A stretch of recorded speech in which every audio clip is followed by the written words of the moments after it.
अस्सलामुअलैकुम। આજના ઈ-લર્નિંગ પ્રોગ્રામમાં આપ સૌનું હાર્દિક સ્વાગત કરું છું। ધોરણ 12 વિષય અર્થશાસ્ત્ર, ચેપ્ટર 4 બેન્કિંગ અને નાણાકીય નીતિ। અગાઉના ચેપ્ટરમાં અગાઉના લેસનમાં વિદ્યાર્થીઓ આપણે વેપારી બેંક, કોમર્શિયલ બેંક એના વિશે માહિતી મેળવી હતી। કોમર્શિયલ બેંક કોને કહીશું એની કામગીરી વિશે આપણે માહિતી મેળવી હતી। હવે આપણે જોઈએ એના કાર્યો, વેપારી બેંકના કાર્યો વિશે આપણે માહિતી મેળવીશું।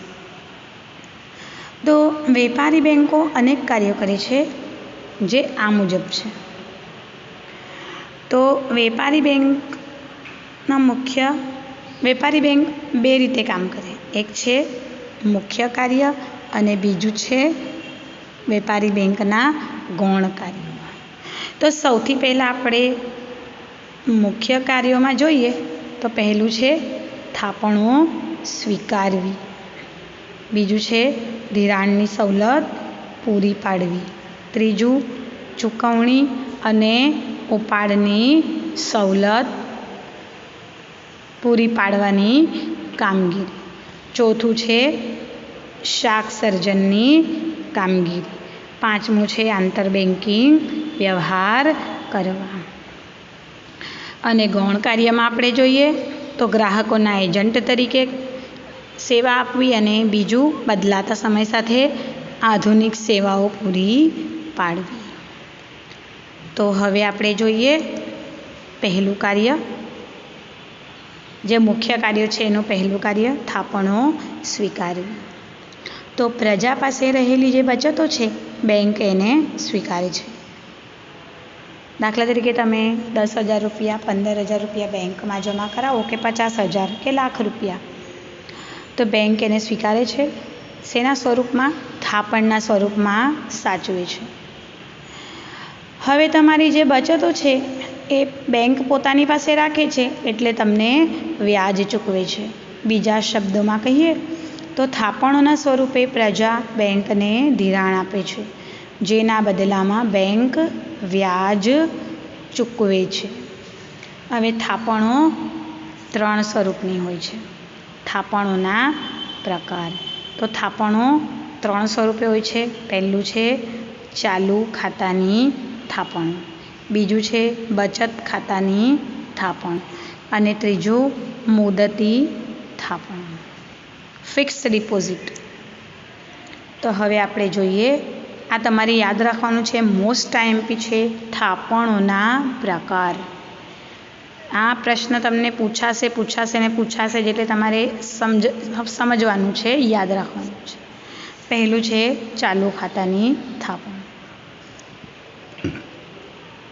તો ચાલુ ખાતાની થાપણો જે છે તો આ ખાતું ધંધા, પેઢી કે વ્યક્તિના નામે ખોલાવવામાં આવે છે। એમાં જે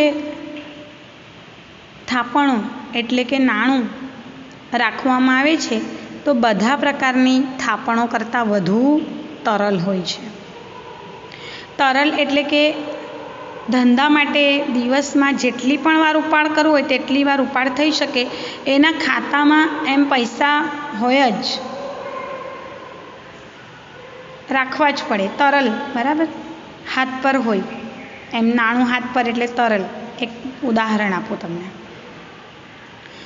તો આ ખાતામાં ખાતેદારને ચેકબુક મળે છે પરંતુ વ્યાજ મળતું નથી। ઉપરથી બેંક તેમની પાસે અમુક પ્રકારની સર્વિસ ચાર્જ વસૂલ કરે છે। આ ખાતામાં જમા રકમ કરતાં અતિરિક્ત ઉપાડ પણ ધંધા માટે કાયદા મુજબ કરી શકાય છે।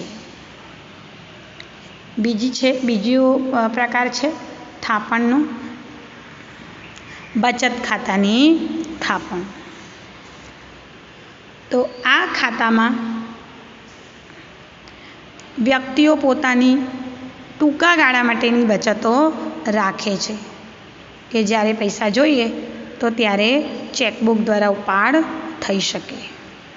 અને આવી થાપણો પર તેમને વ્યાજ પણ મળે છે. હવે આજના સમયમાં સેવિંગ એકાઉન્ટ તમે ખોલાવ્યું હશે, બરાબર ને? તમારા મમ્મી પપ્પાએ સેવિંગ એકાઉન્ટ જેને આપણે કહીએ. આજના સમયમાં ડેબિટ કાર્ડ, ક્રેડિટ કાર્ડ વગેરેથી પણ બચત ખાતામાંથી ઉપાડ કરી શકાય છે. અને આ ખાતામાંથી ઉપાડ અંગેના કાયદા દરેક બેંકે નિર્ધારિત કરેલા હોય છે. કે તમે એવું છે કે સેવિંગ બેંકમાંથી તો સેવિંગ એકાઉન્ટમાંથી તમે 5 વખત કરતાં વધુ વખત એટીએમ કાર્ડ દ્વારા જો ઉપાડ કરો તો શું થાય? બેંક વધારાનો ચાર્જ વસૂલ કરે છે. એટલે ઉપાડ અંગેના કાયદા દરેક બેંકે પોતાની મુજબ નિર્ધારિત કરેલા હોય છે. ત્રીજું પ્રકાર જોઈએ, રિકરિંગ ખાતાની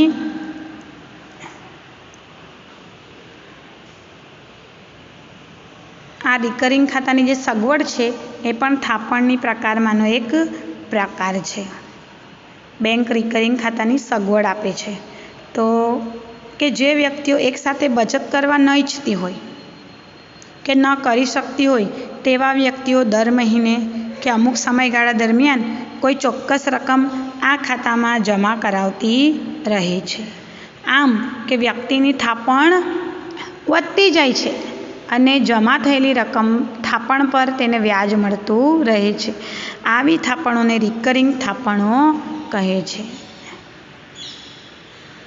કે જ્યારે કોઈ મહિનાની રકમ જમા ના કરાવાય તો વ્યાજના નુકસાનની સાથે ક્યારેક દંડ પણ ભરવો પડે છે. આગળ જોઈએ મુદતી થાપણો. થાપણનો ત્રીજો પ્રકાર જોઈએ, મુદતી થાપણો, ફિક્સ ડિપોઝિટ. આ થાપણો ચોક્કસ મુદ્દત માટે મૂકવામાં આવે છે.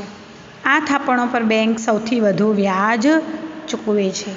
કે તમે 5 વર્ષ માટે, 10 વર્ષ માટે, 7 વર્ષ માટે તમારી પાસે 10,000, 15,000, 20,000 હોય તો ફિક્સમાં મૂકો. એફડી જેને આપણે કહીએ, એફડી કરાવી છે ભાઈ, બરાબર ને? તો તેના ઉપર બેંક સૌથી વધુ વ્યાજ ચૂકવે છે. જ્યારે લાંબા ગાળા માટે વ્યક્તિ બચત કરવા ઈચ્છતી હોય ત્યારે આવી થાપણો રાખે છે. અને જ્યારે જરૂર પડે ત્યારે અતિરિક્ત ઉપાડ, એને કહીશું ઓવરડ્રાફ્ટ, મેળવી શકે છે. આગળ આપણે બીજું કાર્ય જોઈએ બેંકનું, ધિરાણની સવલત પૂરી પાડવી. તો અર્થતંત્રમાં ધંધા માટે કે અન્ય ખાનગી રોકાણો માટે રોકાણકર્તાઓને અથવા તો વ્યક્તિઓને, ખેડૂતોને તથા અન્ય વર્ગના લોકોને નાણાંની જરૂર પડે છે તો ત્યારે બેંકો પાસે ધિરાણ લે છે. બેંક વ્યાજ લઈને વિવિધ પ્રકારનું ધિરાણ પૂરું પાડે છે.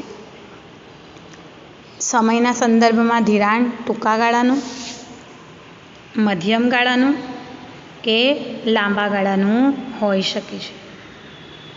કે અર્થતંત્રની અંદર કોઈ ધંધા માટે કે અન્ય કારણ એટલે કે કોઈને ત્યાં લગ્ન લેવાયા હોય, બરાબર, કોઈ લાંબી માંદગી, ઘર ખરીદવું હોય, ઓકે, કે 4 વ્હીલર ખરીદવી હોય તો એના માટે રોકાણકર્તાઓને અથવા વ્યક્તિને, ખેડૂતને, અન્ય વર્ગના લોકોને જ્યારે પૈસાની જરૂર પડે છે તો ત્યારે કોની પાસે જાય છે? તેઓ બેંક પાસે ધિરાણ લે છે. હવે બેંક ધિરાણ પૂરું પાડે તો કેવી રીતના પૂરું પાડે? વ્યાજ લઈને. હવે ધિરાણ ટૂંકા ગાળાનું પણ હોય, મધ્યમ કે લાંબા ગાળાનું હોઈ શકે. હવે ટૂંકા ગાળાનું ધિરાણ એટલે 1 વર્ષ સુધીનું હોય, મધ્યમ ગાળાનું 1 થી વધુ અને 5 વર્ષ સુધીનું, અને લાંબા ગાળાનું ધિરાણ 5 થી 15 વર્ષ સુધીનું હોય છે. આ પણ તમારે યાદ રાખવાનું છે, ધિરાણનો સમયગાળો. ટૂંકા ગાળાના ધિરાણનો સમયગાળો, લાંબા ગાળાનો અને મધ્યમ ગાળાના ધિરાણનો સમયગાળો. હવે વિવિધ પ્રવૃત્તિઓ અનુસાર ટૂંકો ગાળો, મધ્યમ ગાળો કે લાંબો ગાળો નક્કી થતો હોય છે.